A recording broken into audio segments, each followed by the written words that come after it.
Hi guys, it's your girl again, Mayumi, back with more Hanash. And for tonight, ito try natin to. Ano siya? Dupe ng L'Oreal na Steam Pod. Ito, professional. Ito mas mura talaga siya. Kasi yung original, mga nasa 20k something, or basta mahal talaga. Tapos ito, ang kanyang mura. Be careful kasi mainit, girl. So, eto na siya. Ito try natin.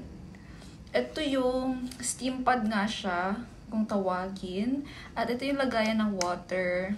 Tapos ito yung power indicator niya.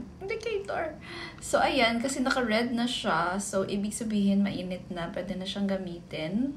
Tapos, ang pinakamataas niya na temperature is 235 degrees Celsius.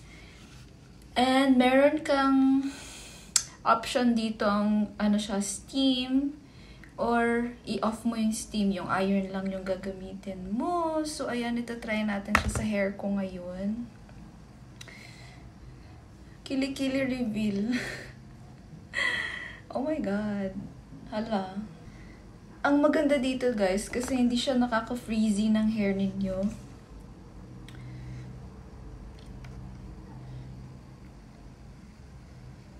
Ayan, tapos habang ginaglide mo yung hair mo dyan, nagsisteam na siya. Totoo ba? Wait, try natin yung isang option. Hindi freezy yung hair ko dito pag ginamit ko siya. Tapos pwede na din siyang curling iron. Alam mo yung duo siya. So, ayan. Tapos, ang tagal mawala ng niyang effect niya. Sa akin, ha? Eh, nakikita niyo ba? Ang nakikita ko. Ayan siya. Diba? Tapos, try natin ng mas makikita niyo talaga. Hoy, bilisan mo, girl. 3 minutes na. Okay, mabilis ang lang to. Tutorial. I mean, demo. Ayan. Ito yung hair ko nang wala pa siyang... Hindi pa siya ginagalaw. Hindi pa ginagalaw. So, ito siya.